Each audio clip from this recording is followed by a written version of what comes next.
So what's such a pain about getting these visas? With Japanese visas, your head size is apparently really important.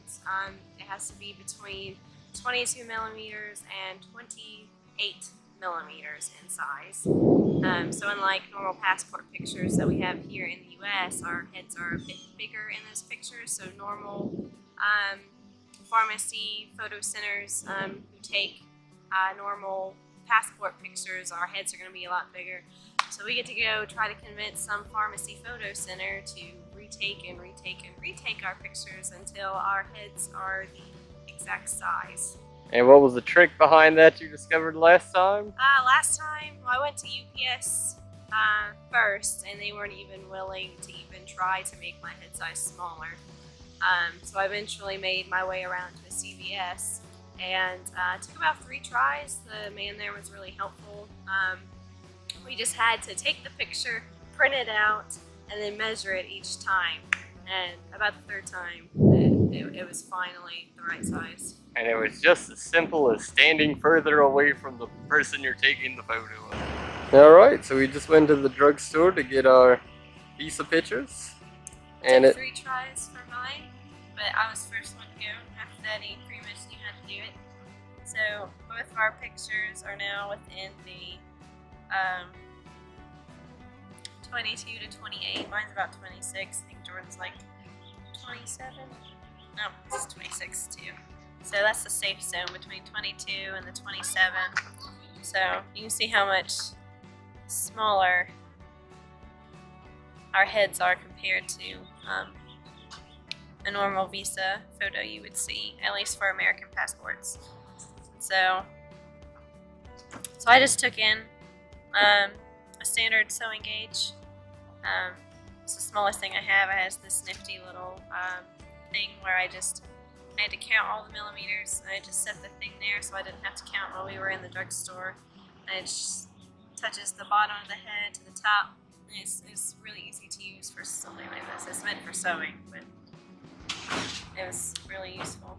So it was also extremely helpful that we had some nice people in there. It is a nice place to go to get your visas things. They had a program in there where you could go in and alter the head size, so he was actually able to just do it in there. The last time I was here, the guy just stepped back each time with the camera. That's the way he did it, so this was a lot easier for him to do it this way. And also he was saying he had all these other programs in there for different country visas and passports, but it didn't have Japan in there, so I had to do it manually. But so it turned out good. So I'm going to make sure, I've been told several times through work that you really want to make sure that the head size is the correct size. I don't know, they're really touchy about it apparently, about your head size. And it will slow down your visa process. If it's not the right size, it will hold it up. You'll have to go back in, I'm sure, with new photos and stuff, and it just takes a lot longer. So you really want to make sure you get it right the first time. Otherwise, you run the risk of maybe not getting your visa on time. And I'm sure it's a big, lovely mess. I mean, it's just like with American passports. If you send in a blurry picture, it holds up your passport process just the same as, you know, your head size not being the right size. So. Now, 3 weeks left, and all we've got remaining is the letter of employment, which is only necessary because I myself am going off a year visa as a dependent. So right now we're on our way to the Japanese embassy. We just found out this morning when I called them that possibly some of the information I've been getting for the past few months is inaccurate. We originally thought we were going to be able to apply for Jordan's visa without a COE because that's what we've been told by the company I'm working for, by the lady at the visa section, and the embassy has told me several times that that's fine and I just had to apply with him at the same time because I have a COE and then I could just sponsor him. And so that's, you know, the way we proceeded. and come to find out that possibly that information was wrong. And the lady who answered this morning was a different lady, and she said that he could not apply for a dependent visa status without the COE. And so now we're scrambling over there, trying to find out what's the truth and what's not. We just went ahead and brought all of his paperwork for him to apply without the COE, because getting a COE apparently takes about 2 to 3 months, just depending on what immigration said. Mine did not take that long, but my company did that all for me, so that might be why. Mine only took maybe about 10 days after they submitted it for it to arrive in their office. So if we can't apply for a dependent status here while we're in the States without a COE, she was saying that the only real option that we would have without the COE is for him to go in as a temporary visitor. And as a United States citizen, we can just do that with a round-trip ticket and our passport. Thing is, we already bought our tickets, and they are not round-trip tickets, they're one-way tickets, so that's a nice big giant mess all on its own if we can't go and get a dependent visa for him. And then on top of that, if we go in with him just as a temporary visitor, just with the passport and the ticket, there is a possibility that immigration will say no to him applying for a COE while he's in the country. As we falsified the intent for a visa.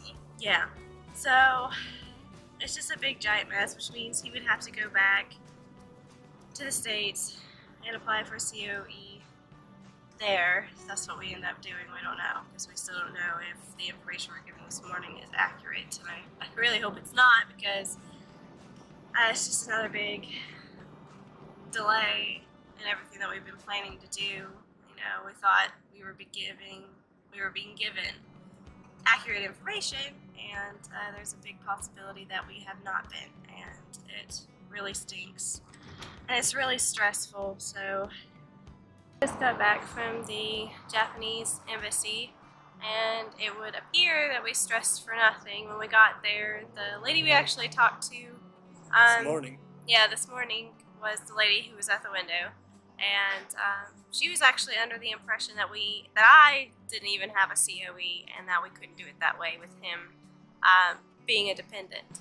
And so when we got there, we handed her all our paperwork and explained that he didn't have a COE. I had one, and she could see that I had one, and she just said she would take a minute, so she went to the back and I guess conferred with somebody else, and then she came back to the window and said that everything was good and that we had everything we needed. And she actually remembered talking to us this morning and apologized. She gave us the wrong information. So it does appear that there was a misunderstanding. Yeah. And we should both be able to come here Monday if everything goes accordingly and pick up the COE. Both of our visas should be ready by Monday morning. So it's Monday now, so it's a week, 5 business days for it to process. And she said his should be the exact same processing time as mine, since I have a COE and he's just a dependent. So that's a huge, unbelievable relief. I'm a little jelly-legged right now. I'm so relieved that we don't have to come up with a plan B. And so yeah, now we're gonna go home, and I'm gonna throw up. But at least we got that done, and yeah, next Monday we should have our visas and be good to go. So I just called the embassy this morning to see if our visas were ready. They said they were going to be ready today. It's Monday, August 1st, and we went last Monday. And I called and they said they were ready, so we're on our way down to the embassy now to go pick up our visas. It is currently 2 weeks before our travel plan to Japan. Yep. So that's what we're on our way doing right now. So we finally got our visas today. It has taken us only a week since we applied for it. Most of the difficulty has come from getting me as a dependent a visa, and it really wasn't all that difficult. We just needed paperwork and information that nobody else seemed to be sure about. And it was a relatively smooth process once it was all said and done. We just needed to file mine in addition to hers and have a dependent paper attached to her certificate of eligibility, which shouldn't have been hard at all, but we kept getting misinformation. It is 2 weeks until we actually are supposed to leave for Japan. We only received a certificate of eligibility, 2 weeks ago? Yeah, about 2 weeks ago. And it just seemed really, really stressful because there's just not a whole lot of information out on the internet about dependent statuses for, spouses of working aliens. And what information there is very conflicted on the internet. But all I needed for him to get his visa was my COE, a copy of my passport, our marriage certificate, a letter of employment from my company, verifying that I do have employment over in Japan to be able to support him, and just the visa application and his passport, and that's all I actually needed. And it really shouldn't have been as stressful as it was, but we just kept getting different types of information, and my company didn't seem to know a whole lot about it either, so they weren't really able to help me much in the process. And we kept running into language barriers with the people in the embassy, so we kept getting,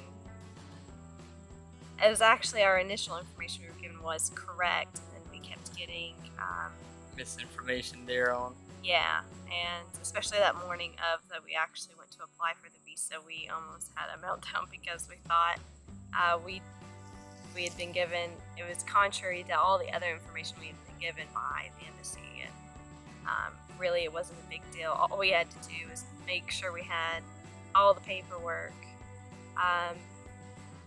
that we had, and we just had to turn it in, and 5 business days later we had our visas.